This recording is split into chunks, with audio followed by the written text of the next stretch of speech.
எல்லோருக்கும் வணக்கம்.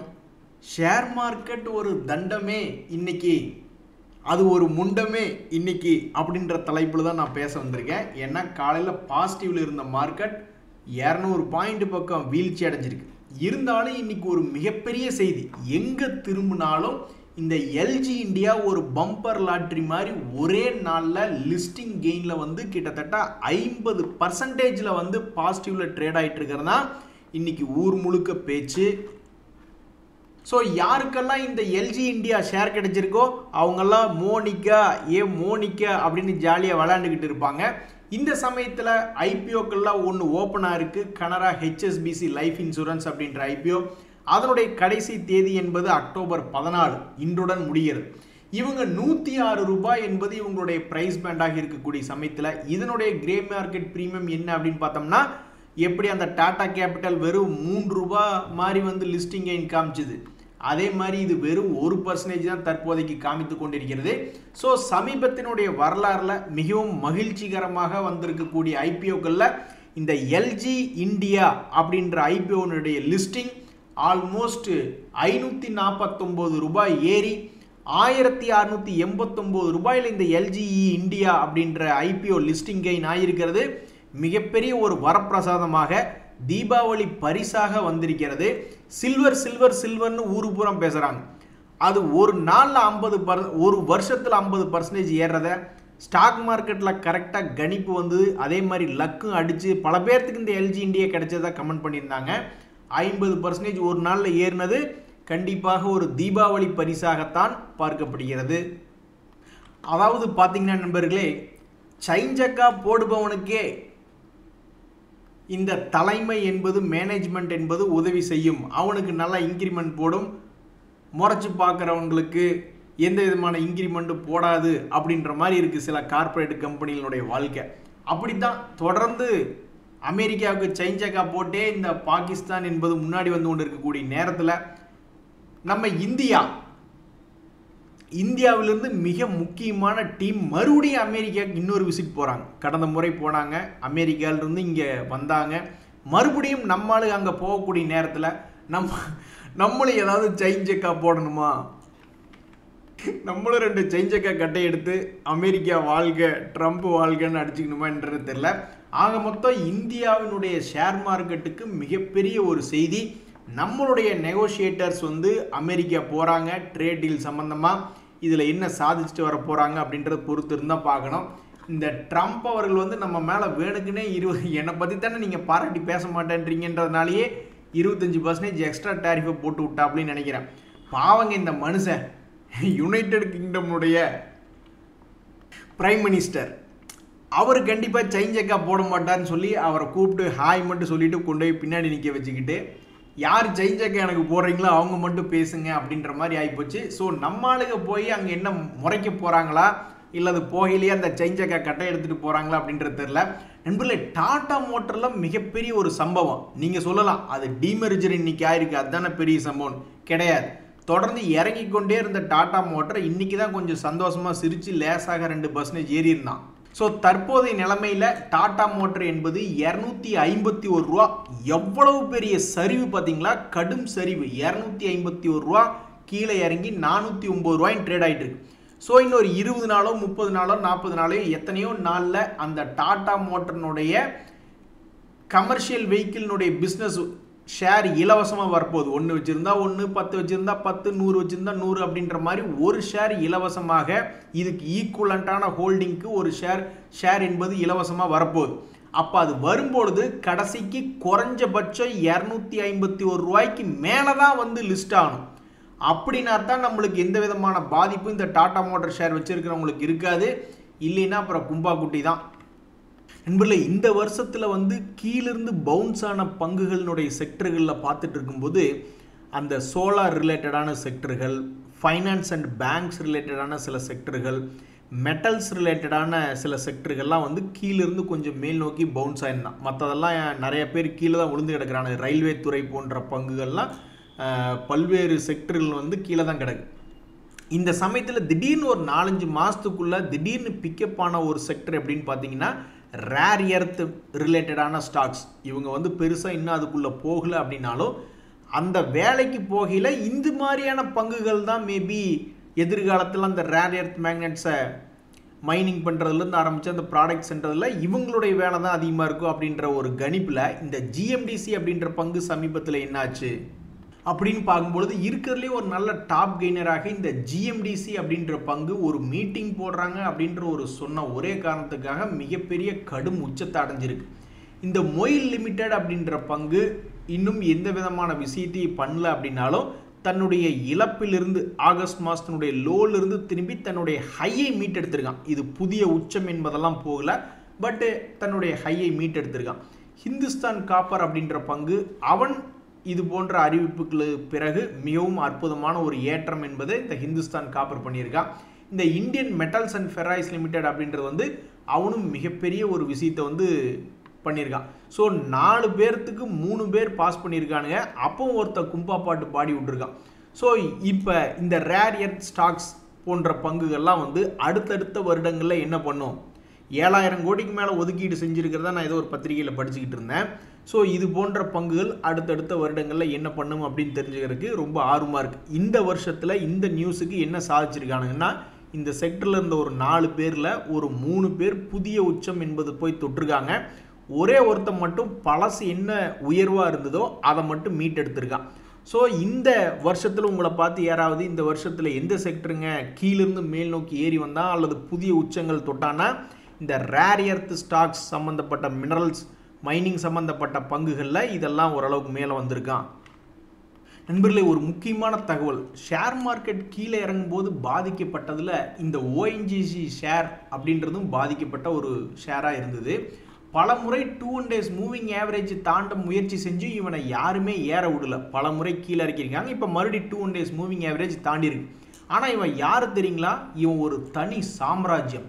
இவனுடைய ப்ராஃபிட் அண்ட் லாஸ்லாம் பார்த்தீங்கன்னா அப்படியே நம்ம ஆடி போயிடும். அசால்ட்டாக 40,000 கோடி 50,000 கோடிகளை ஒரு வருடத்திற்கு சம்பாதிக்கக்கூடிய ஒரு மிகப்பெரிய வலிமையான ஆள் தான் இந்த ஓஎன்ஜிசி. ஆனாலும் ஸ்டாக் மார்க்கெட் இறங்கினதில் பாதிக்கப்பட்டதில் இவனும் ஒருத்தர். இவனுடைய பழைய ஹையை தொடணும்னா இங்கிருந்து ஒரு ஷேரு கிட்டத்தட்ட 100 ரூபாய் என்பது ஏற வேண்டியதாக இருக்குது. 30 to 40% மேலே ஏறினா தான் அவனுடைய லைஃப் ஹை என்பதை தொட முடியும்.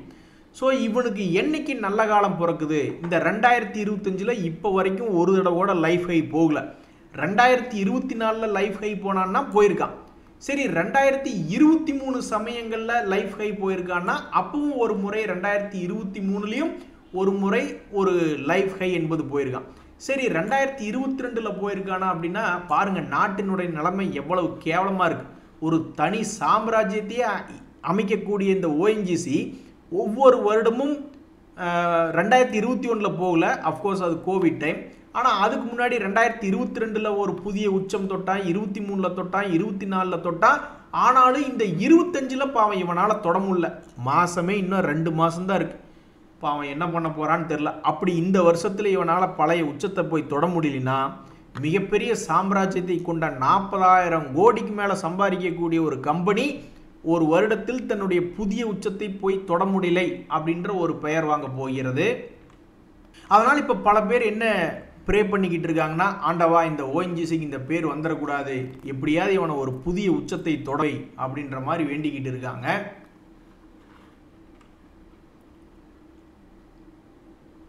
அடாடா நண்பர்களே, யாராவது ஆனந்த் ரத்தி வெல்த் அப்படின்ற பங்குகள் வச்சுருக்கீங்களா? ரிசல்ட்டுக்கு அப்புறம் 12% ஏறிட்டான். இந்த ஐடி பங்குகளில் ஹெச்சிஎல் டெக் பற்றி பலரும் பயந்துக்கிட்டு இருந்தாங்க ரிசல்ட்டுக்கு அப்புறம் கும்பா பாட்டோ அப்படின்ட்டு. ஆனால் அந்த பங்கு ரொம்பவுமே ஃப்ளாட்டாக இருக்கிறதுனால எல்லாம் ஜாலியாக இருக்காங்க. நல்ல வேலை ரிசல்ட் இவனை கவுத்து விடலை அப்படின்ட்டு. ஆனால் இந்த லோட்டஸ் சாக்லேட்டு அதெல்லாம் 11.5% இறக்கி விட்ருக்காங்க. ஜஸ்ட் டயல்னு ஒரு பங்கு அவனையும் ஒரு 5% இறக்கி விட்ருக்காங்க. ஸோ இன்றைக்கி வரக்கூடிய ரிசல்ட்டில் டெக் மஹிந்திரா ஒரு வால்டிலிட்டியான ஆள் தான், பர்சிஸ்டன்ட் ஒரு வால்டிலிட்டியான ஆள் தான், பேங்க் ஆஃப் மகாராஷ்டிரா, ஐஏஆர்இடி, ஹோட்டல் லீலா அப்படின்னு இன்றைக்கி வரக்கூடிய பல கம்பெனிகள் ஓரளவுக்கு மிட் கேப் டு லார்ஜ் கேப்னு ஓரளவுக்கு சிறிய கம்பெனிகளாக இருந்தாலும் அதுங்களுமே வாலட்டிலிட்டியாக இருக்குமா, இந்த ஆனந்த் ரத்தி மாதிரி பெரிய அளவில் சந்தோஷத்தை கொடுக்குமா அப்படின்றது பொறுத்திருந்தான் பார்க்கணும். எல்லாம் இப்போ ரீல்ஸ் போடுறாங்கல்ல, சாக்லேட் தின்னா பல்லு சொத்தையாக போயிடும், அப்புறம் பல் டாக்டர்கிட்ட போனீங்கன்னா அவர்லாம் அசால்ட்டாக 50,000 1 லட்சம் 2 லட்சம் கேட்குறாரு அப்படின்ற மாதிரிலாம் வந்தங்காட்டி எல்லாம் சாக்லேட் சாப்பிடாம விட்டாங்களா என்னன்றது தெரில. நண்பர்களே, இந்த லோட்டஸ்னு சொல்லும்போது தான் எனக்கு ஒரு இந்த கண்ணாஸ்பத்திரி ஒன்று ஞாபகம் வருது. அது ஒரு காலத்தில் இந்த லோட்டஸ் ஐ என்பது கீழே சரிவடைஞ்சு 60 ரூபாய்க்கு வந்து விழுந்தான். அப்புறம் இந்த ஆஸ்பத்திரி கம்பெனி யாருக்குமே தெரியாமல் திடீர்னு பார்த்தோம்னாக்கா மார்க்கெட்டில் பெரிய அளவில் நியூஸ்கள் வரல அப்படின்னாலும் திடீர்னு எடுத்து பார்க்கல இப்போ 125ன்னு இருக்கான். இப்படித்தான் அவன் வாழ்க்கை பூரா அதிகமாக பண்ணியிருந்திருக்கான். என்னைக்காவது விழுந்திருப்பான், அப்புறம் ஏறி இருப்பான், விழுந்திருக்கான், ஏறி இருக்கான், இப்படியே பண்ணிக்கிட்டு இருந்திருக்கான். ஒரு கட்டத்தில் ஏறாமையே இருக்கிறானே அப்படின்ற மாதிரி பல பேர் பார்த்துக்கிட்டு இருந்திருப்பாங்க. சரி, எப்படி பார்த்தாலும் கண்ணாஸ்பத்திரி தானே அப்படின்ற மாதிரி நினச்சிக்கிட்டு இருந்திருப்பாங்க. அவன் வேலையை காமிச்சிட்டான். 60 to 125 போயிருக்கான் அந்த லோட்டஸ் ஐ ஹாஸ்பிட்டல். வாடி வா, உனக்கு தாண்டி வெயிட் பண்ணிக்கிட்டு இருந்தேன் அப்படின்னு இன்னைக்கு டாடா மோட்டர் வச்சிருக்கிறவங்கெல்லாம் வந்து குதூகலமாக இருப்பாங்க. ஏன்னா தொடர்ந்து இறங்கி கொண்டே இருந்த பங்கு இன்னைக்கு டீமெர்ஜர் ஆனதுக்கப்புறம் அதனுடைய வேல்யூ ஸ்டாக் மார்க்கெட்டில் எப்படி காட்டுதுன்னா 1.5% ஏறியதாக காமிச்சிக்கிட்டு இருக்கு. இன்னைக்கு ஓஎன்ஜிசி ஷேர் ப்ரைஸுமே வந்து நிஃப்டி 50 இண்டெக்ஸில் ஒன் ஆஃப் த டாப் கெய்னராக 1% ஏறி வந்திருக்கு. ஸோ இதனுடைய வாழ்க்கையில் ஓஎன்ஜிசி பல முறை 2 days மூவிங் ஏவரேஜில் ஃபெயிலியர் ஆனவன் இந்த முறை என்ன செய்ய போகிறான் அப்படின்றது ரொம்பவுமே பார்க்குறக்கு ஆர்வமாக இருக்குது. ஓஎன்ஜிசியில் இறங்கிய பங்குன்னு பார்த்தா பஜாஜ் ஃபைனான்ஸில் 2% இன்னைக்கு நிஃப்டி 50 இண்டெக்ஸில் இறங்கியிருக்கு. ஹிண்டால்கோ, ஆக்சிஸ் பேங்க் ஷேர்களுமே 2% பக்கம் இறங்கியிருக்கு.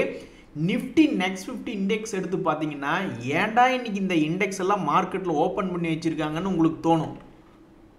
இப்படி ஒரு இண்டெக்ஸை நான் சமீபத்தில் பார்க்கவே இல்லை. எத்தனையோ இண்டெக்ஸ்கள் இருக்குது. எவனாவது ஒருத்தனாவது 1% மேலேயாவது ட்ரேட் ஆகணும்ல நான் பார்த்துருக்கேன். நெகட்டிவ் மார்க்கெட்டில், ரொம்ப ஃபால் ஆன மார்க்கெட்டில்.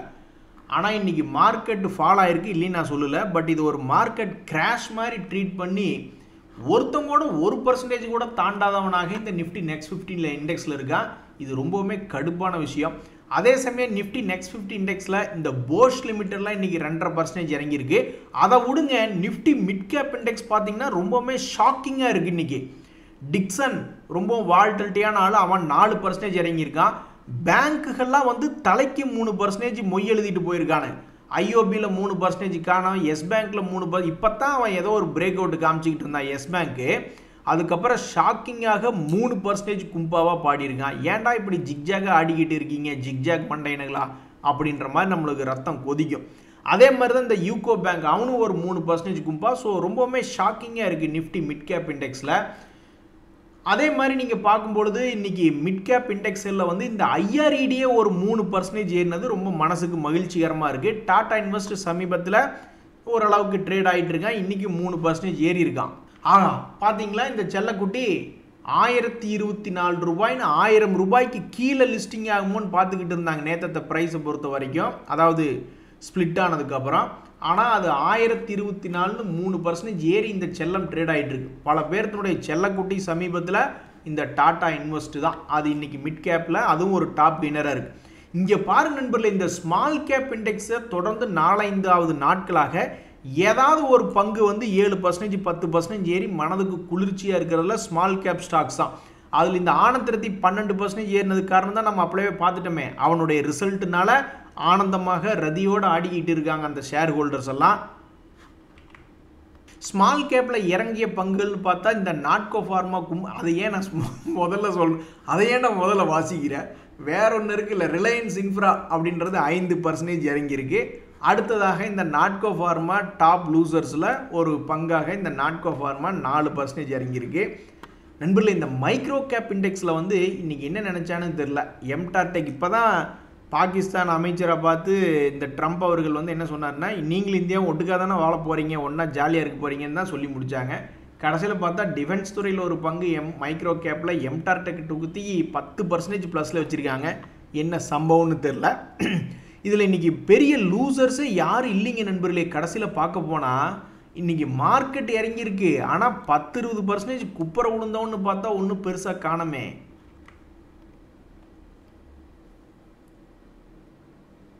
நண்பர்களை தொடர்ந்து கண்காணிக்க வேண்டிய பங்குகளாக இன்றைக்கி நிஃப்டி நெக்ஸ்ட் 50 இண்டெக்ஸ்லாம் பார்த்தீங்கன்னா இந்த ஹிந்துஸ்தான் ஜிங்க், வேதாந்தா ஷேர் அப்படின்றதெல்லாம் பார்த்தீங்கன்னா ரொம்ப முக்கிய கட்டத்தை எட்டி பிடிச்சிருக்கானு. இந்த ஹிந்துஸ்தான் ஜிங்க் இதுக்கு முன்னாடியே அவன் இந்த இடத்துக்கு வந்தாவே குப்புன்னு கீழே விழுந்தவனாக வாழ்ந்துக்கிட்டு இருக்கான் ஹிந்துஸ்தான் ஜிங்க்கு.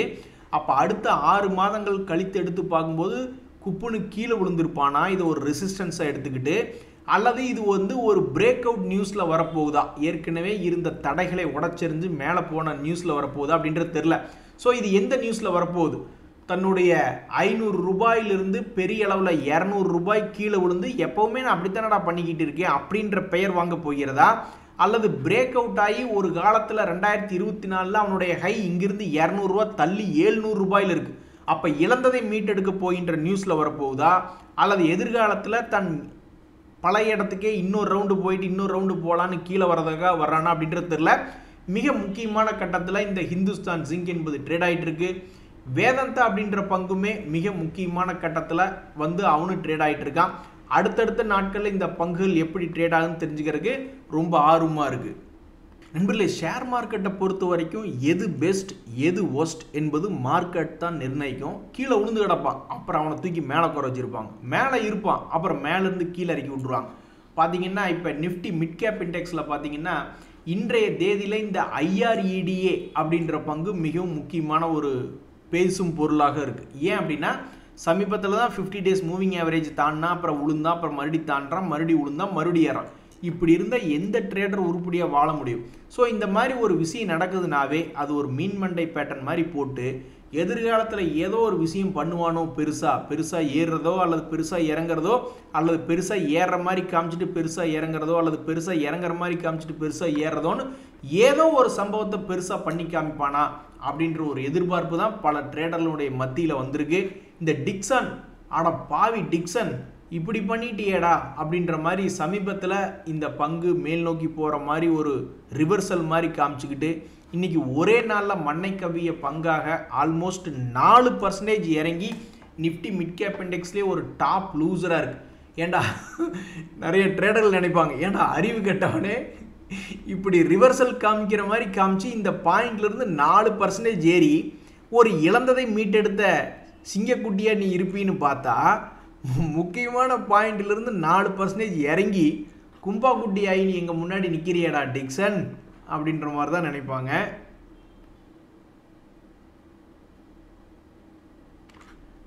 நண்பர்களே, இவ்வளவு ஸ்பீடுக்கு யாரும் போய் வர முடியாது ஸ்டாக் மார்க்கெட்டில் அப்படின்ற மாதிரி 365 நாளில் 330 நாள் சும்மா தான் கொண்டிருப்பானுங்க. திடீர்னு ஏதாவது ஒரு விளையாட்டு பண்ணிடுவானு.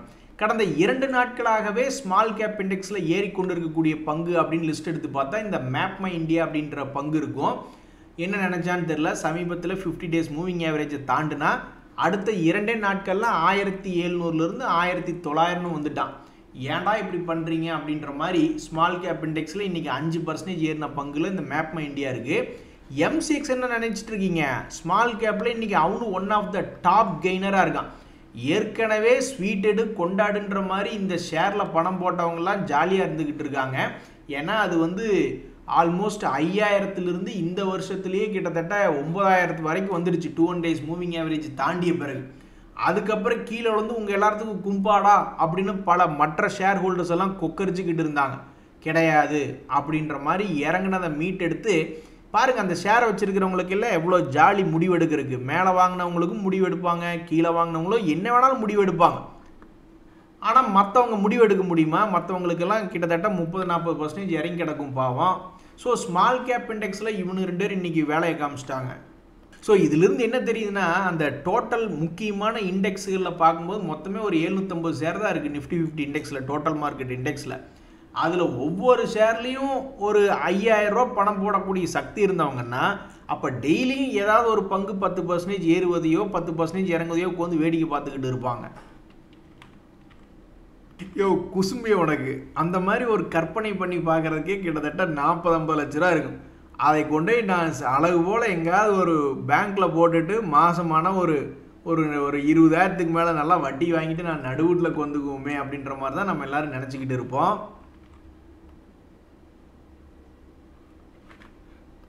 நண்பர்களே, அதில் பாருங்கள், 2 முக்கியமான செய்தி ஒன்று வந்து படிச்சுக்கிட்டு இருந்தேன். பாரதி ஏர்டெல் வந்து அவங்களுக்கு ஏதோ ஒரு ஆர்டர் கிடைச்சிருக்கு அப்படின்ற ஒரு தகவலை வந்து எக்ஸ்சேஞ்சுக்கு சொல்லியிருந்தாங்க. நானும் போயிட்டு ஏதோ 10/11 அப்படின்ற மாதிரி செய்தியாக இருக்குமோ அப்படின்ற மாதிரி போய் பார்த்தேன். போய் பார்த்த உடனே அதனுடைய டோட்டல் வேல்யூ என்ன, மொத்த இன்வெஸ்ட்மெண்ட் என்ன அப்படின்னு பார்த்தோம்னா கூகுளினுடைய AI hub in Visakhapatnam investment of approximately $15 billion அமெரிக்க டாலருங்க. இந்த நியூஸை மட்டும் இன்னைக்கு ட்ரம்ப் அவர்கள் படித்தாரு, நம்ம என்னதான் குட்டிக்காரனை மடித்து செயின் செக்கா போட்டாலும் நம்மளுக்கு 10 பைசா கிடைக்காதுன்ற மாதிரி தான் இருக்கும்னு நான் நினைக்கிறேன். டேய் அப்பா, இந்த நியூஸ் எப்படியாவது ட்ரம்ப் அவர்களுடைய கண்ணிலிருந்து நம்ம மறைச்சிடணும். ஸோ இந்த மாதிரி ஒரு பார்ட்னர்ஷிப் நியூஸ் அப்படின்றது இந்த ஏர்டெல் அப்படின்ற ஷேரில் ஒன்று படிச்சுக்கிட்டு இருந்தேன். எஸ் பேங்க்லேயுமே என்ன ஒரு நியூஸ் ஒன்று பார்த்துக்கிட்டு இருந்தேன்னா, இப்போ தான் எஸ் பேங்க் வந்து ஒரு மாதிரி பிரேக் அவுட் மாதிரி காமிச்சா, அப்புறம் இன்றைக்கே 3% குப்புற விழுந்திருக்கான். மறுபடியும் என்ன ஒரு செய்தி அப்படின்றத பார்த்தோம்னாக்கா, ஒரு அனலிஸ்ட் மீட் அவங்க கான்ஃபரன்ஸில் பார்ட்டிசிபேட் பண்ணுறாங்க, ஷெட்யூல் ஆஃப் மீட் அப்படின்ற ஒரு ஃபைலிங் ஒன்று பார்த்துட்டு இருந்தேன். ஸோ இந்த 2 நியூஸில் பொறுத்த வரைக்கும் இந்த பாரத் ஏர்டெல்லில் வந்திருக்கிறது லாங் டேர்ம் நியூஸ். அந்த எஸ் பேங்க் நியூஸ் என்பது லாங் டேர்ம் நியூஸ் என்பது கிடையாது. நண்பர்களே, இன்னொரு முக்கியமான விஷயம், எக்ஸ்சேஞ்ச் கேட்குறாங்க, ஏப்பா முத்தூட் மைக்ரோ ஃபினான்ஸ் எதுக்கே திடீர்னு உன்னுடைய ஷேரில் வால்யூம் அதிகமாக நடந்திருக்கு அப்படின்ற மாதிரி ஒரு விஷயம் கேட்டிருக்காங்க. இந்த முத்தூட் மைக்ரோ ஃபினான்ஸ் அப்படின்ற பங்கு 165 ரூபாய்க்கு ட்ரேட் ஆகிட்டு இருக்கு. ஒரு வருஷத்தில் இவன் செஞ்ச சாதனை என்ன அப்படின்னு பார்த்தீங்கன்னா, ஒரு முறை 52 வீக் லோன்னு 120 ரூபாய்க்கு போனான். 120 ரூபாயிலிருந்து 150 ரூபாய்க்கு ஒரு ரவுண்டு போயிட்டு வந்துட்டான். மறுபடியும் 2வது ரவுண்டாக 120லிருந்து 150க்கு போயிட்டு இப்போ இந்த இடத்துல நின்றுட்டு இருக்கான். இந்த சமயத்தில் தான் இதில் சிக்னிஃபிகன்ஸ் வால்யூம் என்பது நடந்திருக்கு. இந்த வால்யூம் எதுக்கு நடந்திருக்கு, உங்கள்கிட்ட ஏதாவது தகவல் இருக்கா, டக்குன்னு தெரியப்படுத்து பார்ப்போம் அப்படின்ற மாதிரி கேட்டிருக்காங்க. இந்த மாதிரி வால்யூம் இவனுக்கு முன்னாடி நிறைய முறை நடந்திருக்கு. அப்போல்லாம் ப்ரைஸ் ஒரே மாதிரி தான் இருக்குது. பட் இப்போ எக்ஸ்சேஞ்ச் வந்து நோட்டீஸ் அனுப்பிச்சிருக்கிறதுனால இதனுடைய தகவல்கள் அடுத்தடுத்து எப்படி வரும்னு தெரிஞ்சுக்கிறதுக்கு ரொம்ப ஆர்வமாக இருக்குது. இந்த பங்கினுடைய போன குவார்ட்டர்லி ரிசல்ட்டில் 6 கோடி தான் லாபம்னு காமிச்சிருக்கான். இனி அடுத்த Q2 ரிசல்ட் எப்படின்றது பொறுத்து இருந்து தான் பார்க்கணும். எப்படியோ நண்பர்களே, செயின் செக்கா அடிக்கிறவனுக்கே உலகம் அப்படின்ற மாதிரி இப்போ, அதாவது பெரிய ஆள் ஒருத்தர் இருக்கான்னா அவனுக்கு செயின் செக்கா அடிக்கிறவன் தான் பொழைச்சிக்கிறான் அப்படின்ற மாதிரி இருக்கு. அப்போ அவனுக்கு கீழே 2 பேர் பெரிய ஆளுங்க இருக்காங்க அப்படின்னா, எவனோ ஒருத்தர் டம்மி பீஸ் வந்து யாருக்கு செயின் செக்கா அடிக்கிறானோ அவன் தான் இப்போ பெரிய ஆள் மாதிரி ஆயிடுறானுங்க கடைசியில். ஸோ இப்போ நம்ம இந்தியாவுக்கு மிகப்பெரிய ஒரு செய்தி, நம்மளுடைய டீம் வந்து இந்த டேரிஃப் ரிலேட்டடான, ட்ரேட் ரிலேட்டடான, எப்படி வேணாலும் நம்ம எடுத்துக்கலாம், வர்த்தகம் ரிலேட்டடான ஒரு டிஸ்கஷனுக்காக அமெரிக்கா போகிறாங்க. செகப்பி, நான் போயிட்டு வரும்பொழுது கையில் புலியோடு தான் வருவேன் அப்படின்ற மாதிரி ஏதாவது நடக்குமா இல்லையா அப்படின்றது பொறுத்து இருந்தால் பார்க்கணும். ஸோ நம்முடைய ஸ்டாக் மார்க்கெட்டும் ஏதோ ஒரு பெரிய விஷயத்துக்காக 1.5 வருஷமாக ஒரே இடத்துல சுற்றிக்கிட்டு இருக்குது. பெருசாக ஒரு 4000-5000 பாயிண்ட் ஏறணும், அல்லது பெருசாக ஒரு 4000-5000 பாயிண்ட் இறங்கணும். இந்த 2ல் எது நடக்குது, அதுக்கு இந்த அமெரிக்காவினுடைய விசிட் ஏதாவது உதவி செய்யுமா என்பது பொறுத்திருந்து தான் பார்க்கணும். நன்றி, வணக்கம்.